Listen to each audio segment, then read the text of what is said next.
pengembangan produknya tidak hanya bergerak pada obat tradisional, tapi mulai merambah ke kosmetik ya Pak ya? Iya. Nah ini apa yang menjadi hal pemantik CV Hiu ini dari obat herbal lalu mengembangkan juga unit usahanya ke kosmetik? Ya.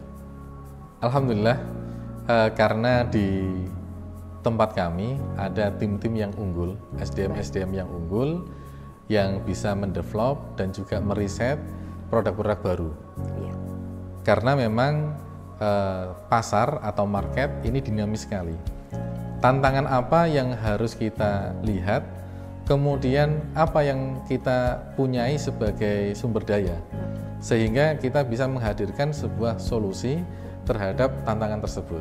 Nah, diantaranya alhamdulillah kami punya tim, yang tim tersebut itu meriset bergerak di bidang kosmetik. Sehingga kita menemukan sebuah tren, ternyata kosmetik ini mulai dan memang booming, memang bagus kan gitu. Nah, kebetulan juga kita dalam masalah regulasi itu berdampingan. Jadi masalah seperti pembuatan dokumen, CPKB itu berdekatan dengan CPOTB dan juga berdekatan dengan pengolahan makanan, yakni CPPUB. Nah, itu kan berdekatan. Nah, sehingga ketika berdekatan seperti ini, dari knowledge yang kita miliki, kemudian dari SDM yang kita miliki, dari skill yang kita miliki, kemudian kita punya jaringan, kita punya networking, kita punya market, yang market tersebut itu juga menerima. Nah, kalau market tidak menerima, ya tentu kita tidak bisa, cancel, ya, kita tidak bisa melanjutkan, karena ada market yang menerima dan irisannya itu hampir mirip, sehingga kita lanjutkan. Gitu. Peluangnya menarik juga. Kosmetik ini menarik juga ya Pak. Dan kosmetiknya CV Hiu ini juga basisnya herbal semua. Kombinasi. Ya, jadi tergantung dari market yang kita bidik. Dan pada saat ini pula kami mengembangkan market maklun. Jadi kita menerima dari mitra-mitra yang mereka itu punya gambaran mau bikin produk tapi tidak bisa membuat pabrik. Nah, di sini kita juga bisa berkolaborasi. Gitu.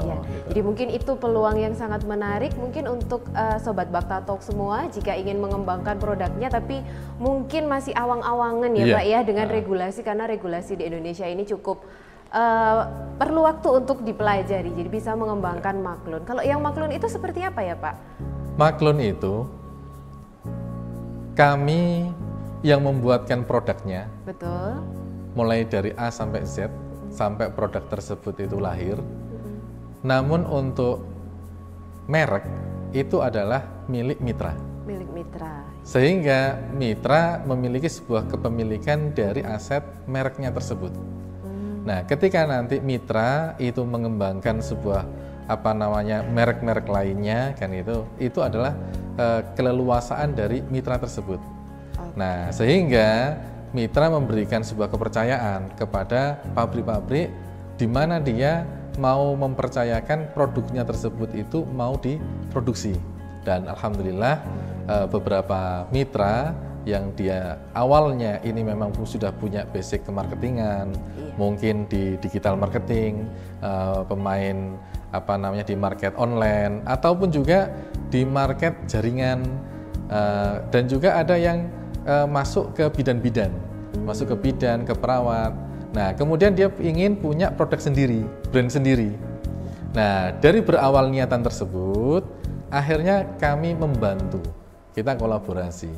Kami yang menguruskan izinnya sampai melahirkan produknya tersebut, sampai masalah penentuan komposisi, formulasi, itu kami bantu. Kami bantu. Nah, kemudian dari pihak mitra tadi itu, ketika sudah produk tersebut itu lahir, mereka bertugas untuk memasarkan dan membesarkan brand atau merek yang dia miliki. Jadi misalkan nanti ada Sobat Bakta yang ingin maklun ke CV Hiu. Jadi dia sudah maklun batch 1 sudah, ternyata diterima pasar, batch 2 dia juga sudah diterima. Kemudian pada berjalannya waktu dia mikir, oh ya sudah, berarti saya bisa produksi sendiri, itu tidak masalah? Tidak ada masalah. Berarti betul-betul lepas, bisa lepas dari industrinya ya Pak ya. Jadi kita pun juga mempersilahkan karena memang itu sebuah tahapan ketika orang itu ingin mengembangkan sebuah usaha.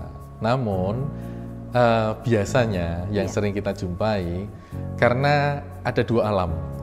Jadi antara alam marketing dengan alam produksi ini alam yang berbeda. Baik. Tantangannya itu berbeda dan juga passionnya juga berbeda. Tantangan di dunia produksi kita harus selalu update terhadap Badan POM.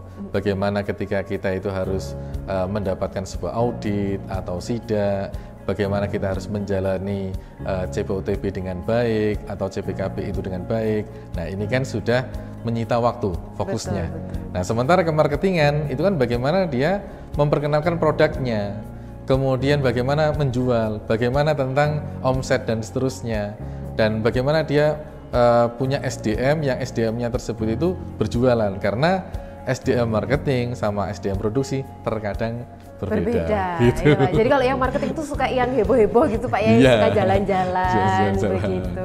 Kalau yang produsen ini sukanya di dapur. Sukanya di dalam ya, sukanya meraci, memasak, memasak obat maksudnya.